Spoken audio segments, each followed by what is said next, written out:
vive um cenário hoje em que a legislação que rege o setor das comunicações, ela é desatualizada, ela é fragmentada, ela é contraditória e conflitante em alguns aspectos e ela não responde ao seu principal objetivo, que seria garantir uma esfera pública democrática de fato, né? A principal lei que hoje regula o setor é o Código Brasileiro de Telecomunicações, que é de 1962, né, quando o Brasil não tinha nem televisão em cores ainda, e é essa mesma lei que hoje ainda deveria valer para regular convergência tecnológica e todos os formatos aí de transmissão de comunicação que a gente tem hoje. Para além do Código Brasileiro de Telecomunicações, há uma infinidade de normas, de decretos, de algumas leis infraconstitucionais que foram, ao longo dos anos, estabelecendo algumas definições para o funcionamento do setor, mas, na verdade, o Brasil nunca conseguiu ter, de fato, aquilo que a gente chama de uma lei geral das comunicações. E a nossa legislação é tão contraditória com a realidade que, com o processo das privatizações da telefonia, em 98, quando o mundo inteiro estava caminhando para a convergência tecnológica, a gente separou radiodifusão de telecomunicações para privatizar a telefonia no Brasil. Então, hoje são setores que, em termos tecnológicos, funcionam conjuntamente, funcionam em convergência, e, na verdade, o cenário que a gente tem da legislação para esses setores é completamente apartado. Um dos principais problemas que a gente encontra dessa ausência de um marco regulatório atualizado é que, até hoje, mais de 20 anos depois, os artigos da Constituição Federal relativos à comunicação social até hoje não foram regulamentados, né? Então, o artigo 220, por exemplo, que proíbe o monopólio das comunicações, até hoje não há uma lei que defina o que é monopólio das comunicações. Então, por mais que a gente viva num cenário de extrema concentração da propriedade dos meios de comunicação, e os exemplos estão aí incontáveis para a gente analisar, a gente não pode afirmar que, pelo menos juridicamente, que há um monopólio das comunicações no Brasil, porque não há uma definição de monopólio estabelecida, né?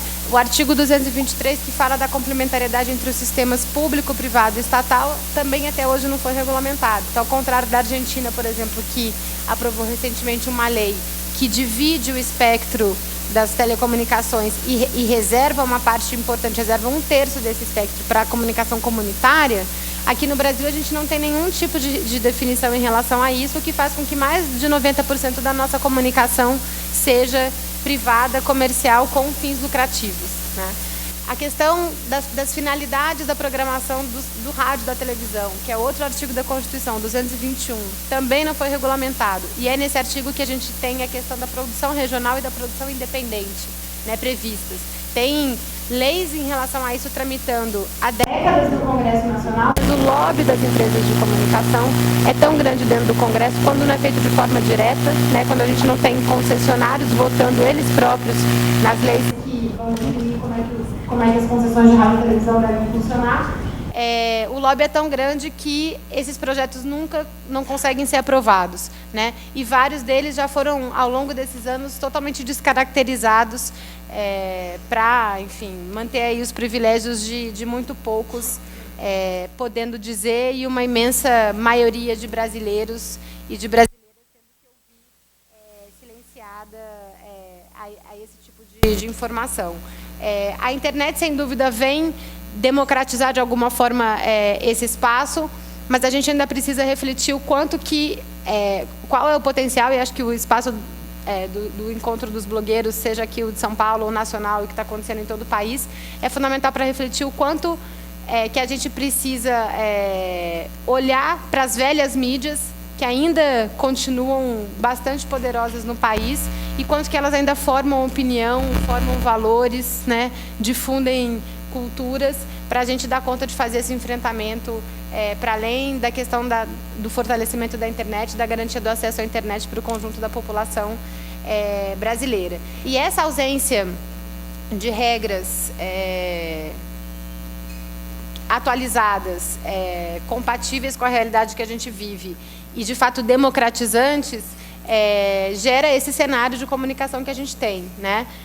Comunicação concentrada na mão de poucos grupos familiares, no Brasil, num fenômeno aqui nosso conhecido como coronelismo eletrônico. A gente tem um outro problema, que é as poucas regras que estão definidas para o funcionamento do setor não são cumpridas, né? Então, por exemplo, você tem uma regra para programação de rádio da televisão que diz que somente 25% do conteúdo que é transmitido no rádio e na TV pode ser de publicidade, pode ser tempo publicitário.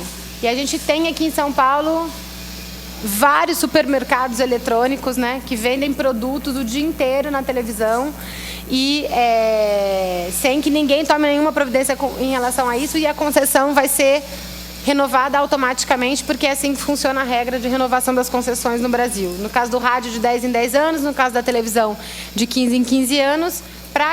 Para que uma concessão não seja renovada, é preciso que o Congresso Nacional vote, 2/5 do Congresso Nacional, portanto, Câmara e Senado, digam não à renovação de uma determinada concessão em uma votação nominal aberta, né, parlamentares assumindo publicamente que são contra a renovação de uma determinada concessão. Isso nunca aconteceu, nunca antes na história desse país, e continua não acontecendo, né? A gente não tem histórico do Congresso Nacional negar a renovação de uma concessão de rádio e televisão. A gente fez um processo na Conferência Nacional de Comunicação, que aconteceu no final de 2009, e passados quase 1 ano e meio desse processo, a gente praticamente não conseguiu tirar nenhuma dessas resoluções do papel. E uma parte considerável dessas resoluções da conferência dá diretrizes e princípios e apontamentos muito interessantes para o que seria um novo marco regulatório das comunicações, enfrentando a questão da convergência, enfrentando a questão da urgência da democratização dos meios de comunicação e da garantia do direito à comunicação para todos os cidadãos e cidadãs, e não só para aqueles que são os donos da mídia hoje, né? Na verdade, tem sido uma briga nesse último período para implementar essas resoluções, e no final do ano passado, antes de terminar o governo Lula, o então ministro Franklin Martins, da Secretaria de Comunicação da Presidência da República, realizou um seminário internacional em Brasília para ouvir experiências de marco regulatório de diferentes países.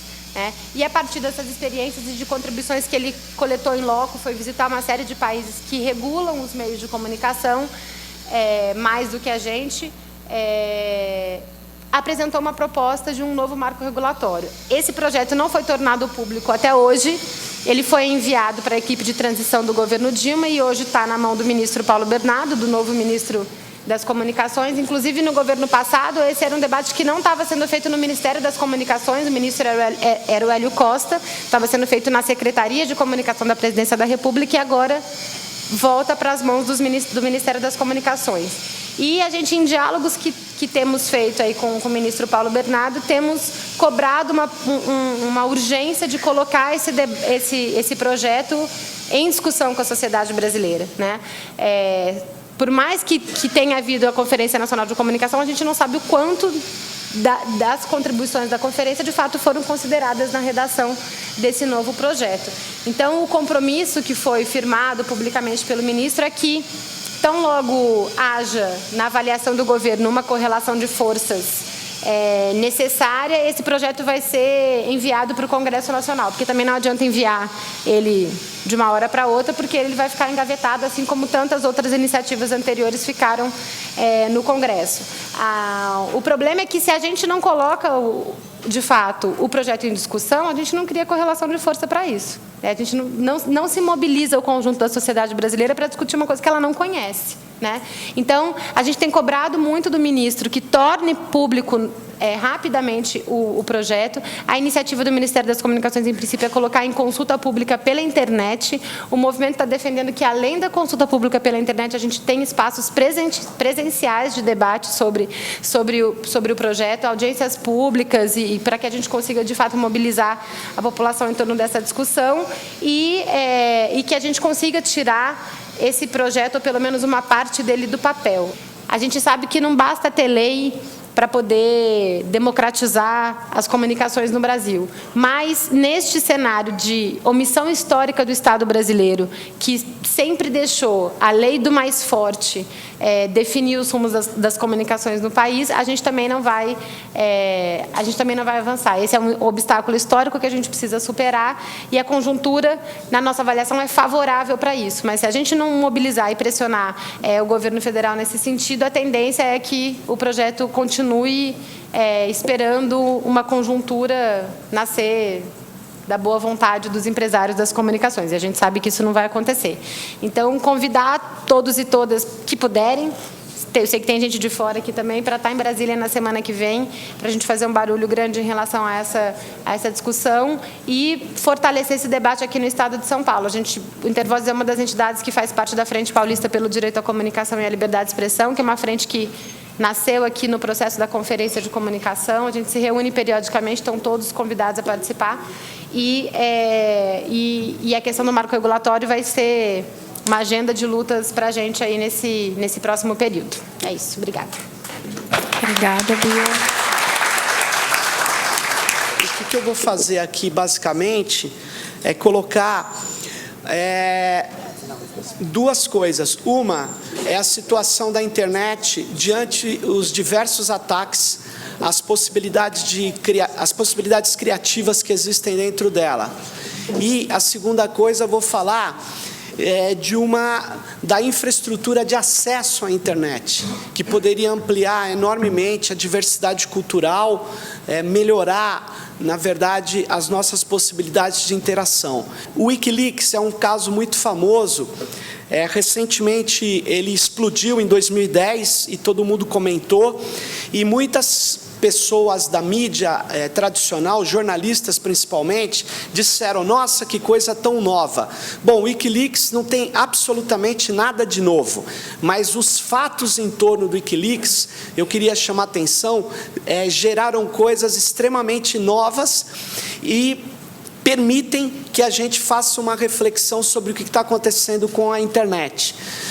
Entre outras coisas, nós percebemos que existem novas formas de mobilização na rede contra as grandes corporações. Uma delas foi usada pelo grupo Anonymous, quando os controladores da infraestrutura de provimento de acesso e da infraestrutura de trocas de meios de pagamento, no caso os cartões de crédito, tentaram anular da rede Wikileaks uma série de ativistas e hackers, no sentido tradicional de hacker, de aficionados por códigos, que trabalham com maestria o desenvolvimento de códigos, e não como criminosos que invadem máquinas. Enfim, hackers e ciberativistas pelo Twitter, pelo canal de IRC, Internet Relay Chat. O que eles fizeram?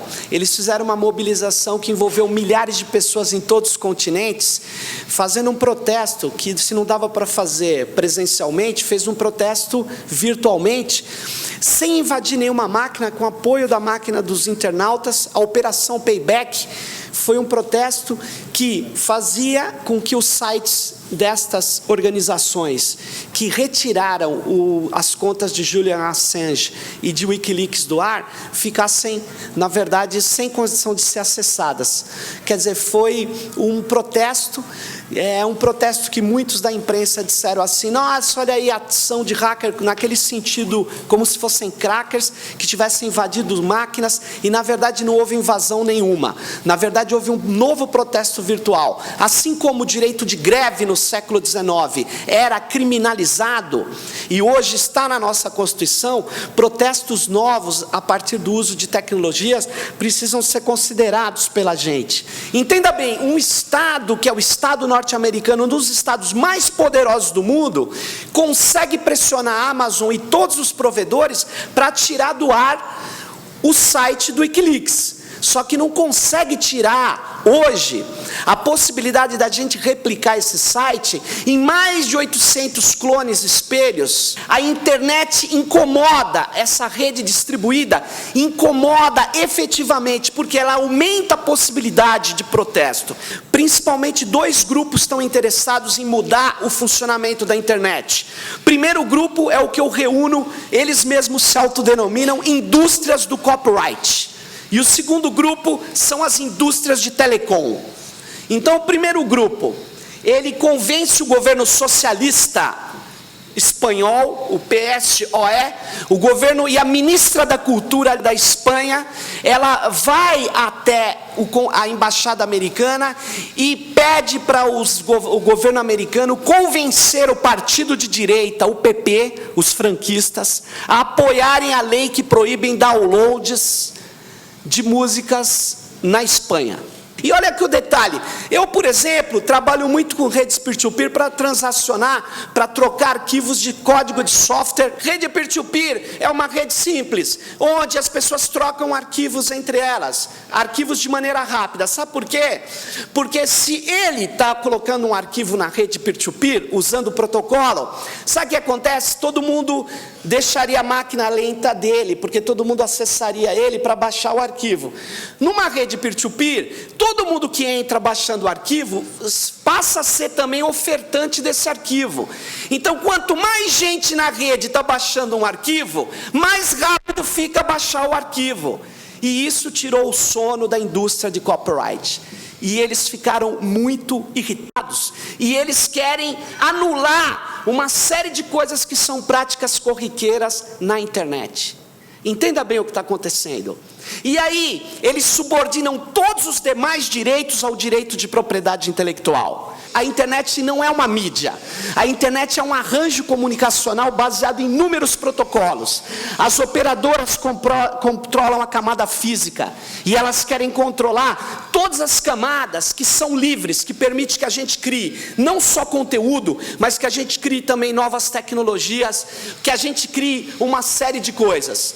E a pressão das operadoras e das indústrias de copyright não é pequena. A Aliança Internacional de Propriedade Intelectual monitora o mundo inteiro. Olha o que esse cara diz: 80% do tráfego online é um roubo, não cabe tolerância. Na lógica dele, não é 80%, é mais que 80%, é 90%. É o que nós fazemos no nosso cotidiano comunicacional. E quando 90% dos internautas são criminosos, eu gostaria de dizer a vocês, eu acho que o que está errado é a lei. O que está errado é a visão tosca, que não entende a mudança da sociedade informacional e quer manter, na verdade, formas de controle do acesso à fama, do acesso aos fãs, do acesso aos bens culturais. Tudo isso no Brasil teve uma grande batalha que a gente está ganhando momentaneamente. Foi a batalha contra o AI-5 digital, o projeto do Azeredo. Ele quer fazer como na China, onde você tem registro policial para acessar a internet. Cada um que acessa a internet, eu vinculo um número de IP a uma identidade civil. Aí você fala assim, pô, isso não é bom? Não, não é bom, porque na internet ela é uma rede de controle técnico. Você faz a navegação com base em números de IPs. As pessoas sabem exatamente onde você está, onde a tua máquina está.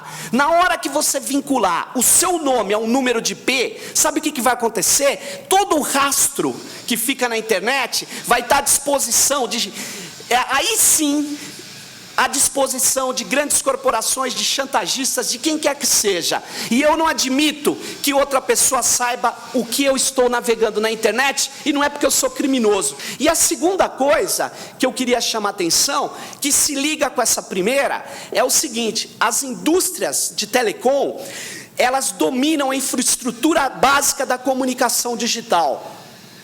Não são mais que 15 empresas hoje no planeta.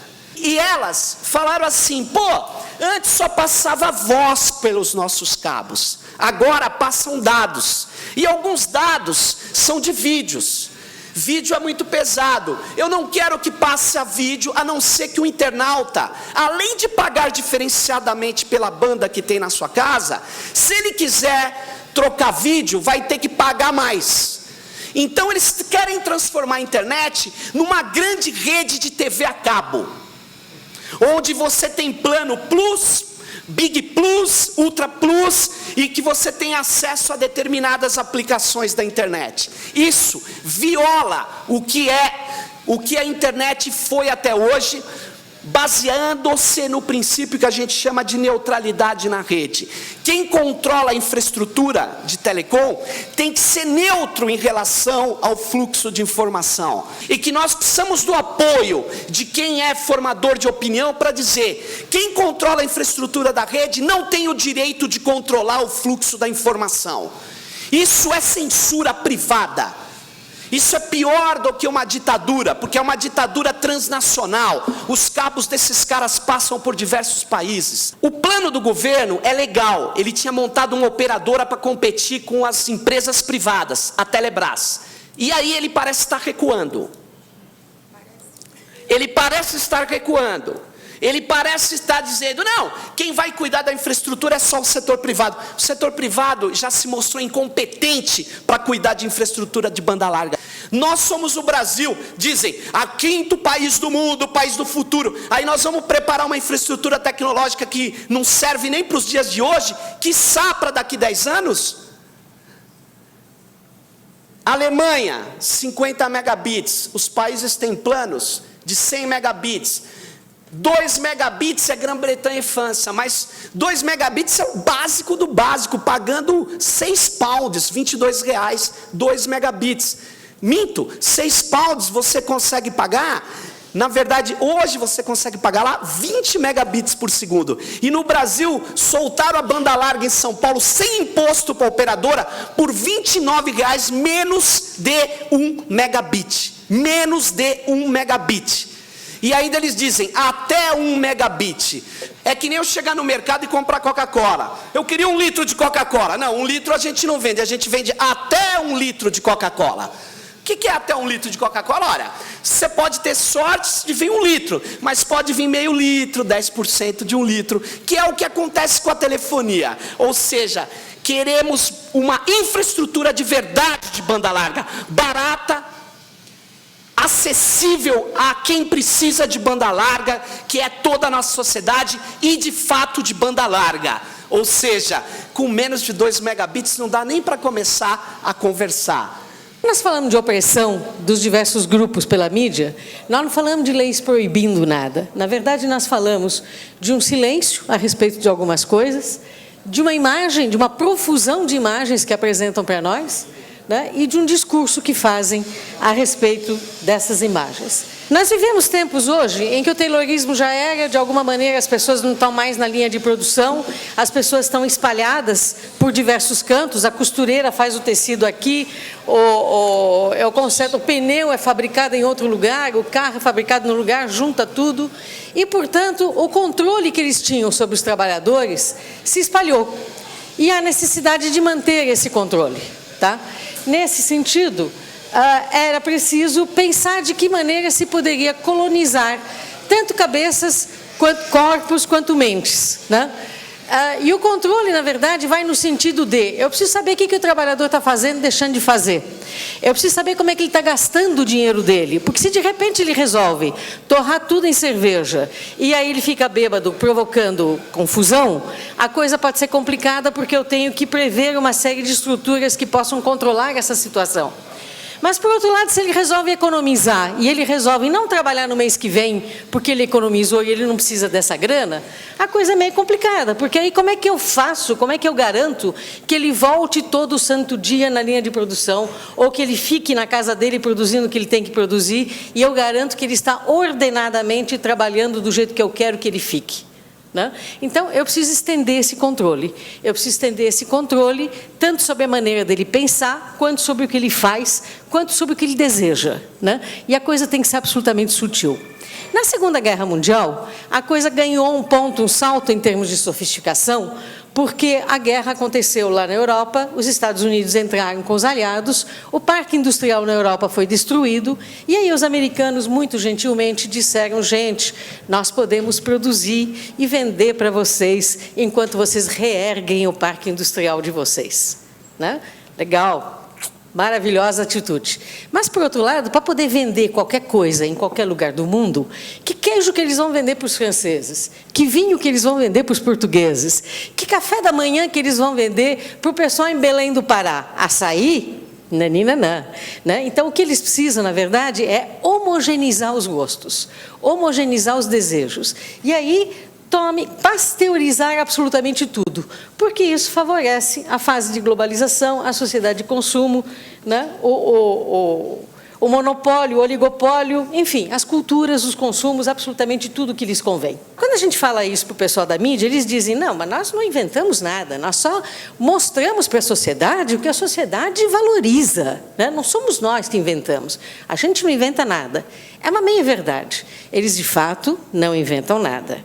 Mas eles fazem algumas coisas. Por exemplo, eles olham aqui um monte de coisa. Vocês aqui estão inventando uma modalidade nova de comunicação e de informação. Eles prestam atenção e, se a coisa dá certo, eles resolvem capturar, sequestrar aquele comportamento, né? Utilizar aquele comportamento para os fins deles, em outro lugar, em outro contexto, com outro significado, né? E aproveitando o que a gente criou para transformar aquilo numa moda que lhes é conveniente ou que aumente o potencial de alcance que eles querem ter, né? Então, eles desterritorializam, eles focam o que lhes interessa, eles tiram do território, eles dão um novo significado e eles utilizam para suas finalidades. Tá? E eles fazem isso de uma forma absolutamente abundante. É claro que nós não somos todos massificados. Chega uma hora em que eu quero me individualizar. Eu gosto muito da Bia, mas eu quero ser eu diferente dela. E ela gosta de mim, mas quer ser ela diferente. Mas nós fazemos parte da mesma tribo e nós temos uma série de coisas em comum. Então, a partir de uma certa idade, eu seleciono algumas coisas do que eu vi e eu faço a minha subjetividade, eu formo a partir tanto dessas coisas que eu vejo que me são oferecidas, quanto de uma reorganização e de uma seleção dessas coisas que eu faço individualmente, num processo de individuação e de participação social e coletiva. Acontece que, com isso tudo, eles vendem absolutamente tudo para todo mundo. Quem pode, quem não pode, quem precisa, quem não precisa. A última coisa que eles estão tentando vender é que nós precisamos continuar fabricando arma, porque com isso nós temos empregos. Pouco importa se os empregos é para produzir um produto que serve para matar gente, desde que dê o salário que mantém o trabalhador, né? Não importa, a coisa vai indo. Alimentos transgênicos que fazem mal para a saúde, etc. e tal. O meio ambiente está complicado, nós estamos tendo que rever os nossos hábitos de consumo. Nós não podemos continuar consumindo um montão, metade do mundo, quase nada na outra metade do mundo, e nós não podemos continuar consumindo o que nós consumimos do jeito que a gente consome. Se todos nós consumíamos como os americanos consumiam antes da crise, precisava de 4 planetas Terra. Nós só temos um e ele está doente. Então, nós temos que rever os nossos hábitos de consumo. Tá? Com isso tudo, eles acabam gerando, em termos de mulheres, uma geração complexada e infeliz. Para quem que isso serve, gente? As crianças, eles bombardeiam a gente desde cedo. Mais de 4 horas e meia de TV diária, erotização precoce, gravidez adolescente, obesidade precoce e suas consequências. Veja que moça linda, mas esqueça, a preferência dos homens nunca vai mudar. Você tem que comer comida light, porque de gordinha nunca. Teve gente que morreu de tanto tentar ficar magra e não conseguiu. Teve gente que posou denunciando o que isso significa. O que a gente tem visto na mídia em termos de publicidade, propaganda, etc. As últimas notícias que me chamaram mais atenção, essa antiga, Marcha das Margaridas, a última Marcha das Margaridas em Brasília, tinha 50 mil mulheres na rua. Né? Foi essa foto que a Folha de São Paulo escolheu para falar da Marcha das Margaridas. Quando não dá para ignorar, eles ou ridicularizam ou criminalizam. É isso que acontece. Aqui a segunda, o Paulinho da Força estava discutindo as condições de trabalho, não sei bem aonde, na Amazônia. Geral. E ele disse, gente, canteiro sem mulher tem que ter prostíbulo. Condições de trabalho da classe trabalhadora exige prostíbulo, ok? Mulher serve para isso. Aqui, como é o nome dele? O Arnaldo Jabor, a falsa loira burra. Bom, talvez o último adjetivo sirva a ele, mas os outros, enfim, ele tentando nos ridicularizar em termos do papel que ele acha que a gente ocupa na sociedade. E, finalmente, Delfim Neto, que fala que quem não teve esse animal chamado empregada doméstica não terá mais a chance de vê-lo. Gente, é a categoria profissional que absorve a maior parte da mão de obra feminina. Esse animal, que é empregada doméstica. Esse é o jeito. O que a gente não vê na mídia, vamos lá, cadê a responsabilidade social quando a gente fala de sexualidade? Na medida em que está aumentando o AIDS na terceira idade por efeito Viagra, e entre os jovens, porque eles sabem tudo sobre sexo e eles têm vergonha de perguntar. Onde é que está a questão do ano internacional, né? Este ano internacional que tem que levantar a situação da África e dos negros, e dos afrodescendentes de um modo geral. Afrodescendentes desde o Oriente Médio até a África, a outra África. Egito, Bahrein, Tunísia. Gente, a Tunísia acabou aprovando, faz poucos dias atrás, a lista alternada de homens e mulheres, 50%, para a eleição para o próximo grupo que vai redefinir a nova Constituição. Tá? Em São Paulo, dia 8 de março, dia 12 de março, Pula Catraca, Mulheres Desempregadas, um seminário que nós fizemos em homenagem a Bete Lobo, a chuva, que tem uma série de explicações, as enchentes que não são culpa de São Pedro, nós não estamos vivendo no governo de São Pedro, tem outras coisas mais para a gente considerar, também não aparece. As francesas, elas estão um pouco mais raivosas do que nós. Elas dizem em árabe e em francês, eu acho que é na Tunísia, né? Por favor, areje o seu cérebro tanto quanto você areje sua braguilha, né? Pense um pouco mais. Não se trata, a gente falou de mulher, mas não se trata só de mulher. Criminaliza-se os movimentos sociais, né? Todas as vezes que a MST invade qualquer coisa, porque é um absurdo, é porque são criminosos, os negros, os índios, os homossexuais, se desrespeitando os direitos humanos, né? Parte dessa mídia é concessão pública, deveria ter responsabilidade social, né? E, na verdade, nós temos que trabalhar no sentido da construção do controle social, né? E um espaço para abrir o nosso discurso, porque, afinal de contas, comunicação é um tal de direito humano, aprendi com a Bia isso, duas mãos, a gente tem que ter direito de ter um espaço para se manifestar. Do mesmo jeito que os partidos políticos têm um horário para falar durante o ano, por que o movimento negro não tem também? Por que as mulheres não têm também? Por que a gente não fala também? E nós temos que começar a construir parâmetros e indicadores, né? De responsabilidade social, de respeito aos direitos humanos, de responsabilidade socioambiental, de respeito à Constituição, de tratamento diferenciado e reprodutor dos estereótipos, para que isso não exista mais, de engajamento por uma sociedade livre, equânime, fraterna e sem violência, por respeito ao direito universal à comunicação e por respeito à diversidade e pluralidade.